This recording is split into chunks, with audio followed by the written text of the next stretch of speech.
அரசு துறைகளின் செயலாளர்கள் மற்றும் அலுவலக பெருமக்களே, உங்கள் எல்லோருக்கும் என்னுடைய அன்பான வணக்கம். திஷா கமிட்டி கூட்டங்களை தமிழ்நாடு அரசு தொடர்ந்து முறையாக நடத்தி வருது. நம் அரசு பொறுப்பேற்ற பிறகு இது 5வது கூட்டம். ஒன்றிய அரசு திட்டங்களை செயல்படுத்துறத கவனமா கண்காணிச்சு வளர்ச்சி திட்டங்களை நிறைவேற்றுவதில் அக்கறையோடு நம்ம அரசு செயல்பட்டு வருது. இந்த கூட்டத்தில் தீனதயாள் அந்தியோதயா யோஜனா, தேசிய ஊரக வாழ்வாதார இயக்கம், நாடாளுமன்ற உறுப்பினர் உள்ளூர் பகுதி மேம்பாட்டு திட்டம், பிரதமரின் குர்ஷி சிஞ்சாயி திட்டம், ஒருங்கிணைந்த குழந்தைகள் வசதி திட்டம் போன்ற திட்டங்கள் செயல்பாடுகள் ஆய்வுக்கு எடுத்துக் கொள்ளப்பட்டிருக்கு. முத்தமிழறிஞர் கலைஞர் அவர்களால் 1989ஆம் ஆண்டு தருமபுரி மாவட்டத்தில் தொடங்கப்பட்ட சுய உதவி குழு ஒரு இயக்கமாகி இன்று இந்தியாவுக்கே முன்னுதாரணமாக திகழ்ந்து கொண்டிருக்கிறது. ஒன்றிய அரசின் தீனதயாள் அந்தியோதயா யோஜனா, தேசிய ஊரக வாழ்வாதார இயக்கம், ஒன்றிய மற்றும் மாநில அரசின் 60:40 என்ற நிதி பங்களிப்பின் அடிப்படையில் முதல் 37 ஊரக மாவட்டங்களில் செயல்படுத்தப்பட்டு வருது. கிராமப்புறங்களில் 3,38,000 சுய உதவி குழுக்களும், நகர்ப்புறங்களில் 1,41,000 சுய உதவி குழுக்களும் செயல்பட்டு வருது. இந்த குழுக்களில் 55,12,000 உறுப்பினர்கள் இருக்காங்க. இந்த திட்டத்தின் கீழ் 45,312 சுய உதவி குழுக்களுக்கு சுழல் நிதியோ 67,97,00,000 ரூபாயும், சுழல் நிதியா 67,97,00,000 ரூபாயும், சமுதாய முதலீட்டு நிதியா 75,127 சுய உதவி குழுக்களுக்கு 801,62,00,000 ரூபாயும், நலிவு நிலை குறைப்பு நிதியா 13,546 கிராம வறுமை ஒழிப்பு சங்கங்களுக்கு 75,73,00,000 ரூபாயும் வழங்கப்பட்டிருக்கு. முதியோர், மாற்றுத்திறனாளிகள், திருநங்கைகள் மற்றும் பழங்குடியினரை கொண்டு 25,000 சிறப்பு சுய உதவி குழுக்கள் அமைக்கப்பட்டிருக்கு. இதன் மூலமாக 1,57,316 நபர்கள் பயனடைஞ்சிருக்காங்க. இதில் 17,207 சிறப்பு சுய உதவி குழுக்களுக்கு 25,81,00,000 ரூபாய் சிறப்பு சுழல் நிதியாக வழங்கப்பட்டிருக்கு. சுய உதவி குழுக்களோட தடையற்ற செயல்பாடுகளுக்கு நம்ம அரசு பொறுப்பேற்ற பிறகு இன்று வரை மகளிர் சுய உதவி உறுப்பினர்களுக்கு 1,25,362 கோடி ரூபாய் வங்கிக் கடன் இணைப்பாக வழங்கப்பட்டிருக்கு என்பதை இங்கே மகிழ்ச்சியோடு நான் தெரிவிச்சுக்கிறேன்.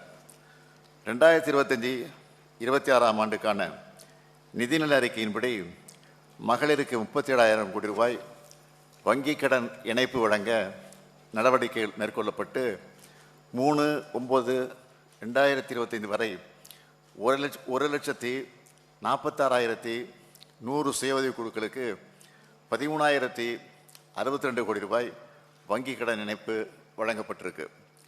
உலக மகளிர் நாள் விழா 2025 நான் கலந்துக்கிட்டு சுய உதவிக்குழு மகளிருக்கு அடையாள அட்டைகளை வழங்கினேன். இந்த அடையாள அட்டைகள் விரைவில் அனைத்து சுய உதவி குழுக்களுக்கும் முழு வீச்சில் வழங்கப்படும்னு தெரிவிச்சுக்கிறேன்.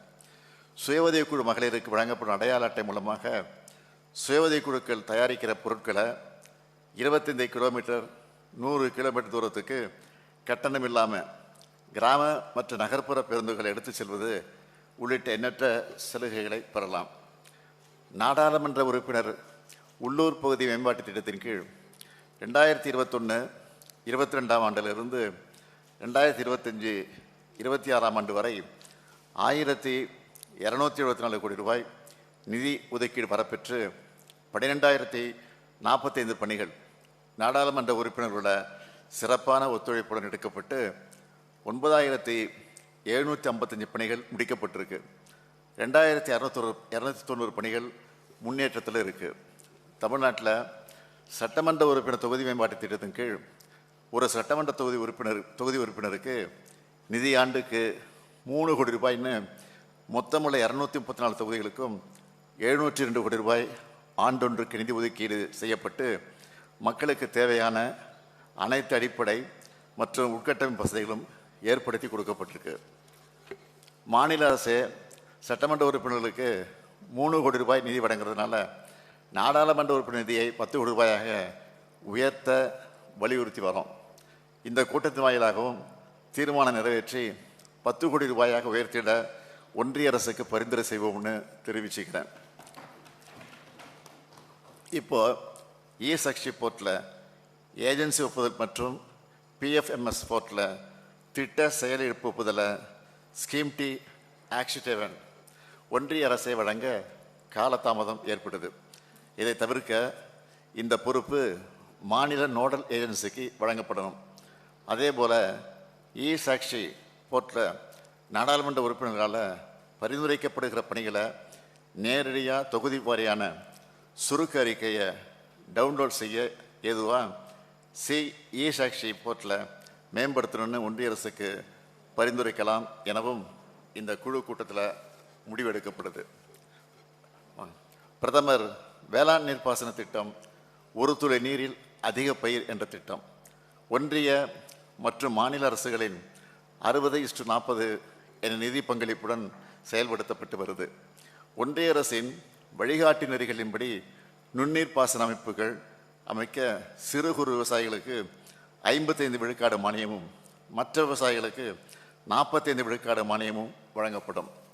ஆனாலும் விவசாயிகளின் நலனில் அக்கறை கொண்ட நம்ம திராவிடர் மாடல் அரசு கூடுதலாக நிதி ஒதுக்கீடு செஞ்சு 100 விழுக்காடு மானியத்தை சிறு குறு விவசாயிகளுக்கும் 75 விழுக்காடு மானியத்தை இதர விவசாயிகளுக்கும் வழங்கி வருது. 12 விழுக்காடு ஜிஎஸ்டி வரியையும் தமிழ்நாடு அரசு ஏற்றுக்குன்னு மகிழ்ச்சியோடு தெரிவிச்சுக்கிறேன்.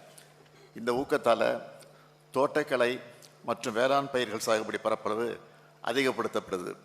இந்த திட்டத்தின் வாயிலாக 2022-23 ஆண்டு 26 மாவட்டங்களில் நிலத்தடி நீர்மட்ட அளவை உயர்த்துகிற வகையில் 473 கிராமங்களில் 52,197 ஹெக்டேரில் நுண்ணீர் பாசன அமைப்புகள் அமைக்கப்பட்டு பயன்பாட்டில் இருக்குது. தானியங்கி நுண்ணீர் பாசன அமைப்புகள் அமைக்க ஒரு ஹெக்டருக்கு 40,000 ரூபாய் வீதம், சிறு குறு விவசாயிகளுக்கு 55 விழுக்காடு மானியமாக, ஹெக்டேருக்கு 22,000 வீதம், அதிகபட்சமாக 2 ஹெக்டேருக்கும் மற்ற விவசாயிகளுக்கு 45 விழுக்காடு மானியமாக, ஹெக்டேருக்கு 18,000 ரூபாய் வீதம், அதிகபட்சமாக 5 ஹெக்டேருக்கு வழங்கப்படுது. கடந்த 2 ஆண்டுகளில் 1,50,560 ஹெக்டேர் நிலப்பரப்பில் 1,57,279 விவசாயிகள் 1,312 கோடி ரூபாய்க்கும் அதிகமாக நிதி பயன்களை பெற்றிருக்காங்க என்பது குறிப்பிடத்தக்கது. இந்த திட்ட பயன்களை விவசாயிகளுக்கு கொண்டு சேர்க்கிறதுல இந்தியாவிலே தமிழ்நாடு தான் முதல் மாநிலமாக திகழ்வது. ஊட்டச்சத்து குறைபாடு இல்லாத குழந்தைகள் நிறைந்த மாநிலமாக தமிழ்நாட்டை மாற்றுறது நம்ம முக்கிய நோக்கம். குழந்தைகளோட ஊட்டச்சத்தை மேம்படுத்த தமிழ்நாட்டில் செயல்படுகிற 54,449 குழந்தைகள் மையங்களில் பயன்பெற்று வரும். 6 மாதம் முதல் 6 வயது வரையிலான சுமார் 22 லட்சம் குழந்தைகளுக்கு சத்து மாவு வழங்கப்படுது.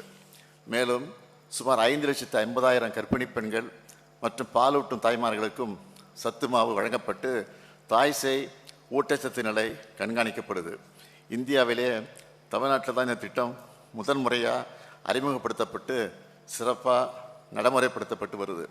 குழந்தைகள் மையங்களில் 2 முதல் 6 வயதுக்குட்பட்ட சுமார் 10,86,000 குழந்தைகளுக்கு மதிய உணவுடன் வாரம் 3 தினங்களுக்கு முட்டைகளும், 1 முதல் 2 வயது வரையிலான 6,75,000 குழந்தைகளுக்கு வாரம் 3 முட்டை வீதம் தாய்மார்கள் மூலம் வீட்டிலேயே வழங்கப்படுகிறது.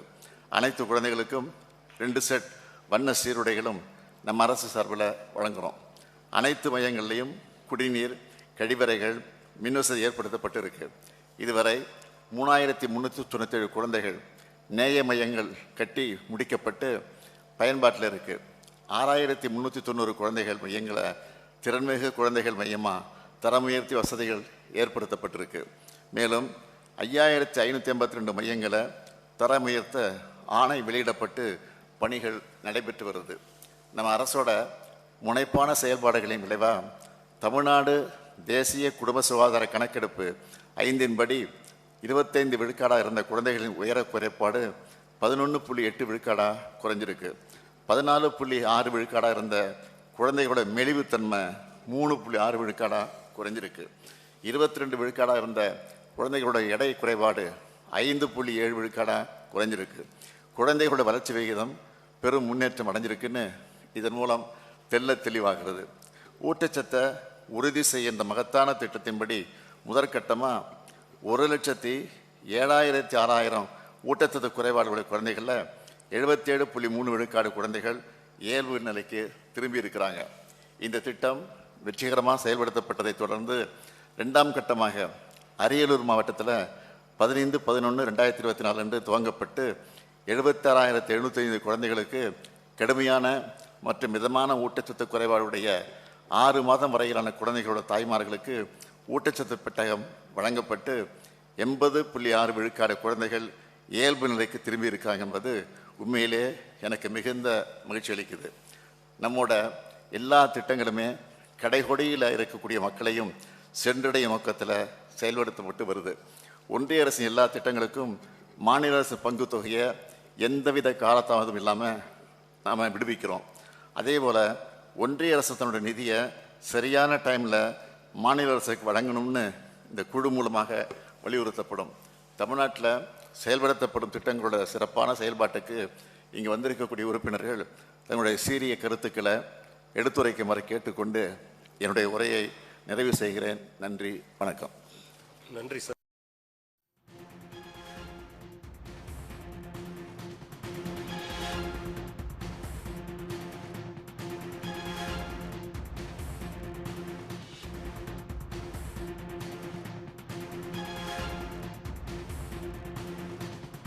உடனுக்குடன் செய்திகளை தெரிந்து கொள்ள சன் நியூஸ் பெல் ஐகானை கிளிக் பண்ணுங்க.